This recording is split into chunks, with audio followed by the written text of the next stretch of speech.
नमस्कार मित्रों। वचन कहता है, क्या ही भली और सुहावनी बात है कि भाई आपस में मिले रहें, प्रेम, एकता, सामंजस्य एक दूसरे के साथ बना रहे। दोस्तों, इस समय आप ट्रांसवर्ल्ड रेडियो इंडिया की प्रस्तुति सत्य वचन देख रहे हैं और मैं आप सबको इस कार्यक्रम में शामिल होने के लिए धन्यवाद देता हूं। साथ ही साथ हृदय की गहराई से आपका स्वागत करता हूं। सत्य वचन में हम परमेश्वर के वचन का क्रमवार अध्ययन कर रहे हैं कि परमेश्वर के प्रकाशन को समझ सके। हम सब परमेश्वर के कारण से हैं और दोस्तों, हमारा अस्तित्व में बना रहना भी परमेश्वर के कारण से है। जब हमने इस पृथ्वी पर जन्म लिया तब हमारे पास कुछ नहीं था। आज परमेश्वर की सामर्थ्य के द्वारा हम सब के पास बहुत कुछ है और उसकी आशीष का आनंद हम सब ले पा रहे हैं अपने जीवन में, अपने परिवार में। पवित्र शास्त्र बाइबल नीति वचन 10वां अध्याय 12 पद में कहता है, धन परमेश्वर की आशीष से मिलता है और वह उसके साथ दुख नहीं मिलाता। क्या आपका धन आपके लिए दुख का कारण है? तो दुख और पीड़ा कहां से आ गई? ये पाप का प्रतिफल है। उसने हमें सही और गलत का चुनाव करने के लिए बुद्धि और स्वतंत्रता दोनों दिया है, क्योंकि उसने हमें अपनी समानता में बनाया था। सत्य वचन का क्रमवार अध्ययन हम इसलिए कर रहे हैं ताकि हम परमेश्वर के सत्य मार्ग को दृढ़ता से जाने और थामे रहें। हमने पिछले अध्ययन में जागृति के बारे में 2 बातों के साथ समाप्त किया था। आइए आज हम दूसरा राजा उसके 22 अध्याय से अन्य कारणों को देखते हुए आगे बढ़ते हैं कि आज इसके द्वारा परमेश्वर हमसे क्या कहना चाहता है। मित्रों, पिछले अध्ययन में हमने व्यवस्था की पुस्तक का मिलना और उसका पढ़ना देखा था। आज हम अपने अध्ययन के क्रम में आगे बढ़ेंगे और दूसरे राजाओं की पुस्तक 22 अध्याय उसके 9 और 10 पद में हम पढ़ते हैं।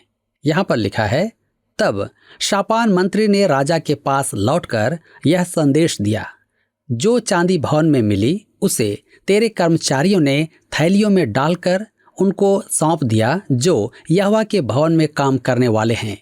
फिर शापान मंत्री ने राजा को यह भी बताया, हिल्किय्याह याजक ने उसे एक पुस्तक दी है। तब शापान उसे राजा को पढ़कर सुनाने लगा। कल्पना कीजिए, योशिय्याह पहली बार परमेश्वर का वचन सुन रहा था। दूसरे राजाओं की पुस्तक 22 अध्याय के 11 पद में आगे लिखा है, व्यवस्था की उस पुस्तक की बातें सुनकर राजा ने अपने वस्त्र फाड़े। मेरे मित्रों, नव जागृति का चौथा चरण है मन फिराओ। परमेश्वर का वचन पढ़ने से मन में पश्चाताप उत्पन्न होता है। राजा ने गहरी भावनाएं व्यक्त करते हुए अपने कपड़े फाड़े। क्यों? क्योंकि वचन सुनकर उन्हें पाप का बोध हुआ। वचन के अभाव में उन्हें कभी यह आभास नहीं हुआ था कि वे परमेश्वर से कितने दूर हो गए हैं। परमेश्वर के वचन को सुनने से नव जागृति आती है। उनमें आई नव जागृति आज के उन समूह जैसे नहीं थी जो जागृति सभाएं करते हैं। वे तो भोज का आयोजन करते हैं और सब प्रचारकों को आमंत्रित करते हैं।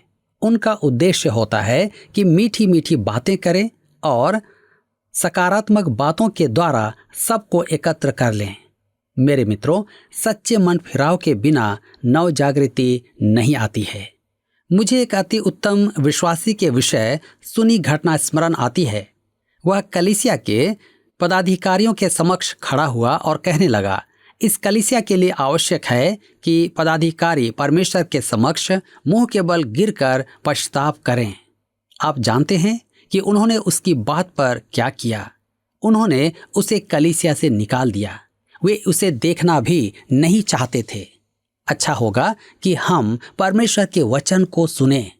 उससे अपराध बोध उत्पन्न होगा, तब रोना होगा, कपड़े फाड़ना होगा और सच्ची जागृति आएगी।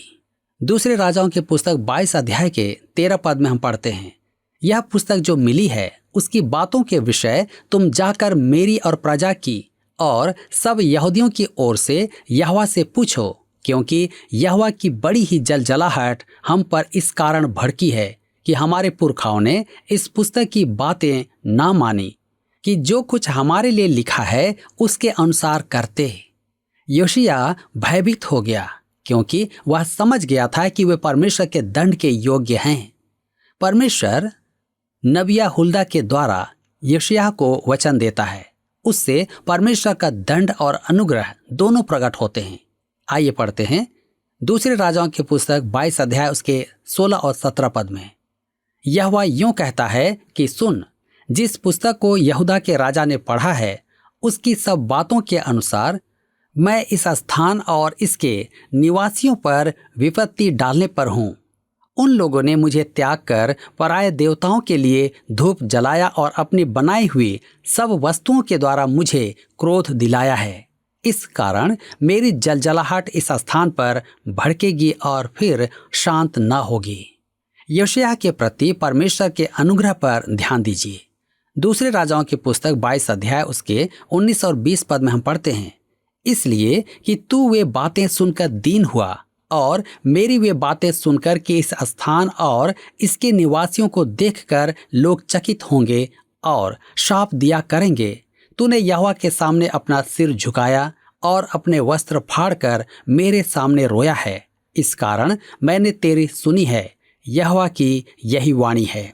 इसलिए देख, मैं ऐसा करूंगा कि तू अपने पुरखाओं के संग मिल जाएगा और तू शांति से अपनी कब्र को पहुंचाया जाएगा, और जो विपत्ति मैं इस स्थान पर डालूंगा उसमें से तुझे अपनी आंखों से कुछ भी देखना न पड़ेगा।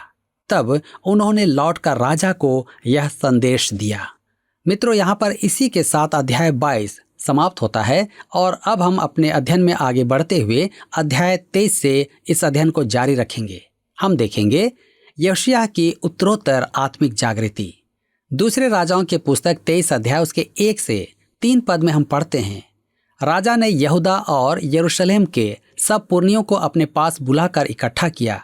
तब राजा यहूदा के सब लोगों और यरूशलेम के सब निवासियों और याजकों और नबियों वरन छोटे बड़े सारी प्रजा के लोगों को संग लेकर यहोवा के भवन में गया।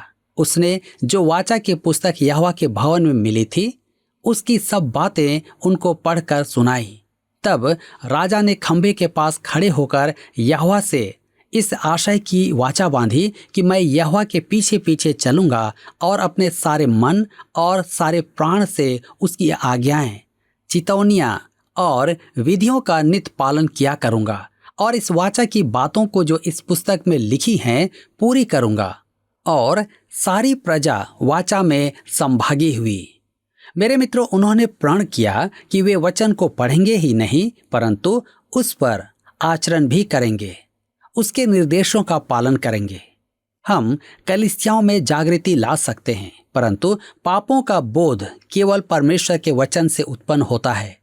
जब बाइबल मन में अपराध बोध उत्पन्न करती है तब आवश्यक है कि मन फिराव हो। मेरे मित्रों, मन फिराव का अर्थ है सब बातों को सही करना। मन फिराव का अर्थ है पीछे मुड़कर विपरीत दिशा में चलना। अर्थात यदि आप गलत मार्ग पर चल रहे हैं तो पीछे मुड़कर सही मार्ग पर चलने लगें। मैंने एक प्रचारक के बारे में सुना जिसने जागृति सभा में 1 सप्ताह प्रचार किया परंतु एक ने भी मन नहीं फिराया। एक रात कलीसिया के एक अगुवे ने आगे आकर पश्चाताप के आंसू बहाए। उसके इस व्यवहार से कलीसिया पर ढाढ़स बंध गया। वही एकमात्र मनुष्य था जो उस कलीसिया में नव जागृति में बाधा था। उसने जिसके साथ गलत किया था उससे उसने क्षमा मांगी। परमेश्वर पूरी रात प्रार्थना में उसे उसके अनाचार का बोध उसे कराता रहा। उसका जीवन सही नहीं था। वह उस व्यक्ति का द्वार खटखटाता जिसके साथ उसने बुरा किया था और कहता, मैं आपके साथ संबंध सही करने आया हूँ। पूरी रात उसकी यही गतिविधि रही। आप कल्पना कर सकते हैं कि वह किसी को मध्य रात्रि जगाता। सुबह तक उस संपूर्ण नगर में जागृति आ गई क्योंकि एक मनुष्य ने मन फिराया था। मेरे मित्रों, राजा योशिय्याह का प्रभाव जनता पर बहुत अधिक था। अब वह एक अत्यधिक निर्भीक योजना को पूरा करने जा रहा था। उसके मन फिराव ने उसे क्रियाशील कर दिया। उसका पहला काम था यरूशलेम मंदिर से मूर्तियां हटवाना और उनके बीच से मूर्ति पूजा का अंत करना। आइए हम देखते हैं दूसरे राजाओं के पुस्तक 23 अध्याय उसके 4 पद। लिखा है, तब राजा ने हिल्किय्याह महायाजक और उसके नीचे के याजकों और द्वारपालों को आज्ञा दी कि जितने पात्र बाल और अशेरा और आकाश के सारे गणों के लिए बने हैं, उन सबों को यहोवा के मंदिर में से निकाल ले आओ। तब उसने उनको यरूशलेम के बाहर किद्रोन के खेतों में फूंक कर उनकी राख बेतेल को पहुंचा दी। ध्यान दीजिए, मूर्ति पूजा की सब वस्तुएं किद्रोन के खेतों में जलाकर भस्म कर दी गई। यरूशलेम के बाहर राख को नगर से बाहर कर दिया गया कि प्रजा उनकी राख को भी ना देख पाए। इसके बाद योशिय्याह ने अनैतिकता दूर की। दूसरे राजाओं की पुस्तक 23 अध्याय उसके 7 पद में हम पढ़ते हैं, फिर पुरुषगामियों के घर जो यहोवा के भवन में थे, जहां स्त्रियां अशेरा के लिए पर्दे बुना करती थीं, उनको उसने ढा दिया। आज कलीसियाएं समलैंगिक संबंधों का अनुमोदन कर रही हैं। परमेश्वर रोमियो के पत्री 1 अध्याय उसके 26 और 27 पद में कहता है कि उसने इस अप्राकृतिक व्यवहार के कारण एक जाति का त्याग किया है। मेरे विचार में यदि हमारा देश इस व्यवहार के प्रति मुस्कुराएगा तो परमेश्वर हमारे देश को भी त्याग देगा। योशिय्याह में साहस था कि वह समलैंगिकों को दोषी ठहराए और यही नहीं, उन्हें देश से निकाल भी दे। कलीसिया इसका अनुमोदन करना चाहे तो भी यह अनुचित ही है। कुछ लोगों का कहना है हमें इच्छा रखने वाले वयस्कों और किशोरों में इस व्यवहार को स्वीकार करना चाहिए। यह सर्वथा उचित है। उनसे किसने कह दिया कि यह उचित है? मेरे मित्रों, इसके पक्ष में अपना निर्णय देना आपके मस्तिष्क की समझ से बड़ा नहीं है। आप पीएचडी हो सकते हैं, परंतु आपकी संकुचित समझ और मेरी संकुचित समझ ऐसे बड़े निर्णय नहीं ले सकती हैं। परमेश्वर ने कहा है कि समलैंगिक संबंध उसका दंड ले आएंगे। पूर्व काल में ऐसा हुआ है और परमेश्वर बदला नहीं है। हम बदल गए हैं, परमेश्वर नहीं बदला है। योशिय्याह एक बहादुर राजा था। उसने समलैंगिकों को देश निकाला कर दिया। मित्रों, योशिय्याह ने शिशु बलि भी बंद करवाई, मोलेक को शिशुओं की बलि चढ़ाना। दूसरे राजाओं की पुस्तक 23 अध्याय के 10 पद में हम पढ़ते हैं, फिर उसने तोपेत को, जो हिन्नोम वंशियों की तराई में था, अशुद्ध कर दिया ताकि कोई अपने बेटे या बेटी को मोलेक के लिए आग में होम करके ना चढ़ाए। योशिय्याह ने पूर्वगामी राजाओं द्वारा स्थापित मूर्तियों, वेदियों, ऊंचे स्थान, वृक्ष कुंज आदि सब तुड़वा दिए। वह यहूदा के बाहर बेतेल तक गया। दूसरे इतिहास की पुस्तक 34 अध्याय के 33 पद में इसका सारांश प्रस्तुत करता है। योशिय्याह ने इस्राएलियों के सब देशों में से सब घिनौनी वस्तुओं को दूर करके जितने इस्राएल में मिले उन सबों से उपासना कराई, अर्थात उनके परमेश्वर यहोवा की उपासना कराई। इसके जीवन भर उन्होंने अपने पूर्वजों के परमेश्वर यहोवा के पीछे चलना न छोड़ा। यह एक अति रोचक बात है कि बेतेल में उसने उस भविष्यद्वक्ता की कब्र देखी जिसने उसके इन कामों की भविष्यवाणी की थी। पहले राजाओं की पुस्तक 13 अध्याय के 2 पद में। आइए अब हम दूसरे राजाओं की पुस्तक 23 अध्याय उसके 17 और 18 पद को पढ़ें। लिखा है, तब उसने पूछा, जो खंभा मुझे दिखाई पड़ता है वह क्या है? तब नगर के लोगों ने उससे कहा, वह परमेश्वर के उस भक्त जन की कब्र है जिसने यहूदा से आकर इसी काम की चर्चा पुकार कर की थी जो तूने बेतेल की वेदी से किया है। तब उसने कहा, उसको छोड़ दो, उसकी हड्डियों को कोई न हटाए। तब उन्होंने उसकी हड्डियां उस नबी की हड्डियों के संग जो शोमरोन से आया था रहने दी। यह योशिय्याह का एक महान कार्य था। उसने फसह के पर्व को पुनः आरंभ किया। तब हम पढ़ते हैं दूसरे राजाओं की पुस्तक 23 अध्याय उसके 21 पद से 23 पद। लिखा है, राजा ने सारी प्रजा के लोगों को आज्ञा दी, इस वाचा की पुस्तक में जो कुछ लिखा है उसके अनुसार अपने परमेश्वर यहोवा के लिए फसह का पर्व मानो। निश्चय ऐसा फसह न तो न्यायों के दिनों में माना गया था जो इसराइल का न्याय करते थे, और न इसराइल या यहूदा के राजाओं के दिनों में माना गया था। राजा योशिय्याह के 18वें वर्ष में यहोवा के लिए यरूशलेम में यह फसह माना गया। फसह मनाना एक बड़ा काम था। प्रकट है कि वर्षों से फसह नहीं मनाया जा रहा था। उन्होंने उसे अनदेखा किया था। इसका अर्थ क्या है? फसह मसीह यीशु का प्रतीक है। वे फसह को पूर्ण रूप से विस्मृत कर चुके थे। पहला कुरिन्थियों के पत्री 5 अध्याय उसके 7 पद में पौलुस कहता है कि मसीह हमारा फसह हमारे लिए बलि चढ़ाया गया। आज हमारा धर्म मसीह से रहित है। मसीह का ईश्वरत्व सेमिनारियों में और प्रचार मंचों पर निंदित किया जा रहा है। मसीह की मृत्यु का मूल्य अस्वीकार किया जा रहा है। उसकी निंदा की जा रही है। मसीह के लहू के महत्व को कुछ लोग प्रचार मंच से अधर्म कहते हैं। मेरे मित्रों, किसी देश के उद्धार का कारण केवल नव जागृति ही हो सकता है। अब आप पूछेंगे, क्या ऐसा हो सकता है? जी हाँ, मैं विश्वास करता हूं कि ऐसा हो सकता है। 16वीं शताब्दी में लूथर, कॉल्विन, जिंगली जैसे सुधारकों द्वारा एक महान जागृति लाई गई थी। वाइक्लिफ और जॉन नॉक्स धर्म सुधार आंदोलन के पूर्व के 14-15 शताब्दी के धर्म सुधारक थे। 17वीं शताब्दी में एक और जागृति आई जिसे व्यूरिटन अभियान कहते हैं।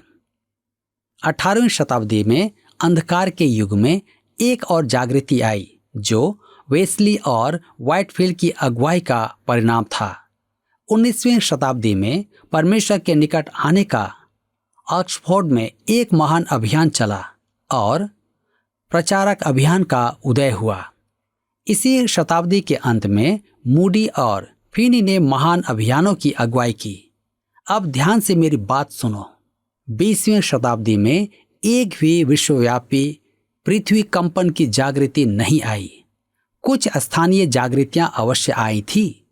कुछ लोगों का मानना है कि यदि वे जुलूस निकालेंगे, नारेबाजी करेंगे तो बदलाव आएगा, परंतु आवश्यकता है आंतरिक अपराध बोध की। हमें अपनी शिथिलता और उदासीनता को पहचानना है। अंतिम बार आपने कब अपनी शिथिलता और उदासीनता प्रभु के समक्ष स्वीकार की थी? क्या आपने आज उससे कहा कि आप उससे प्रेम करते हैं? मेरे मित्र, वह आपका उद्धार करता है। मुझे पूरा विश्वास है कि इस अंधकार के युग में भी पूर्व युगों की नाई हम में नव जागृति आ सकती है। यशायाह की कहानी से मुझे प्रोत्साहन मिलता है। उसके राष्ट्र के जीवन के अंधकार पूर्व समय में जागृति आई थी। आइए अब हम देखेंगे यशायाह की मृत्यु। यशायाह की कहानी में अब एक दुखद घटना घटती है। यहूदा के राज्य के अंत में एक महान जागृति आई थी। शीघ्र ही उसकी प्रजा दासत्व में चली जाएगी। परमेश्वर यह दिखाने के लिए सामर्थ्य रूप से क्रियाशील हुआ कि वह गहन अंधकार और कठिन समय में जागृति ला सकता है। अब जागृति के अंत में क्या हुआ? आइए हम दूसरे राजाओं की पुस्तक 23 अध्याय उसके 29 पद में पढ़ते हैं। यहाँ पर इस प्रकार से लिखा है, उसके दिनों में फिरौन नको नामक मिस्र का राजा अशूर के राजा की सहायता करने फरात महानद तक गया, तो यशायाह राजा भी उसका सामना करने को गया और फिरौन नको ने उसको देखते ही मगिदो में मार डाला। मेरे मित्रों, यशायाह को घर में ही रहना था। उसे इसमें हस्तक्षेप करने की आवश्यकता नहीं थी। वह उसका युद्ध नहीं था, परंतु वह उसमें भागीदार हुआ। परिणाम क्या हुआ? वह मगिदो में मारा गया। यह वही स्थान है जहां अंतिम विश्व युद्ध होगा। यशायाह परमेश्वर का एक महान भक्त था, परंतु वह मूर्ख था। वह उस युद्ध में गया जिससे उसे कोई प्रयोजन नहीं था। हम आगे पढ़ेंगे दूसरे राजाओं की पुस्तक 23 अध्याय उसके 30 पद में। तब उसके कर्मचारियों ने उसका शव एक रथ पर रख मगिदो से ले जाकर यरूशलेम को पहुंचाया और उसकी निज कब्र में रख दिया। तब साधारण लोगों ने योशिय्याह के पुत्र यहोआहाज को लेकर उसका अभिषेक करके उसके पिता के स्थान पर राजा नियुक्त किया। मेरे मित्रों, इसी के साथ योशिय्याह का अंत होता है और हम देखते हैं कि योशिय्याह ही एक राजा था जिसने अपने क्षेत्र में, अपने राज्य में जागृति लाई। आज हमें भी परमेश्वर के वचन को सुनने और उसको मानने की आवश्यकता है, क्योंकि परमेश्वर का वचन हमें पाप का बोध कराता है ताकि हम परमेश्वर की ओर लौटें और अपने जीवन को परमेश्वर के निकटता में रखें और अपने जीवन में परमेश्वर के वचन को महत्व दें। मेरे मित्रों, क्या आज आप परमेश्वर के वचन को महत्व देते हैं? आज अवश्य ही आप इस पर विचार करें। पिछले प्रश्न का उत्तर है ए, शकीना। परमेश्वर की महिमा को प्रकट करने के लिए इब्रानी भाषा में शकीना शब्द का उपयोग किया गया है, जो बाइबल में वर्णित नहीं है। आज का प्रश्न है, परमेश्वर की व्यवस्था की पुस्तक के वचन पहली बार सुनकर किस राजा ने अपने वस्त्र फाड़े, जिसने आगे चलकर देश में आत्मिक जागृति लाया? ए, आमोन, बी, मनश्शे, सी, यहोयाकीन, डी, योशिय्याह। मित्रों, इस प्रश्न का उत्तर हमें कल सुबह 6 बजे से पहले विकल्प ए, बी, सी या डी के साथ अपना नाम, पता, स्थान के साथ 9651433397 पर SMS या व्हाट्सएप करें। सभी विजेताओं को विशेष पुरस्कार प्रदान की जाएगी। धन्यवाद। क्या आपको यह कार्यक्रम पसंद आया? अभी हमें एक मिस कॉल करें और आप अगले विजेता हो सकते हैं।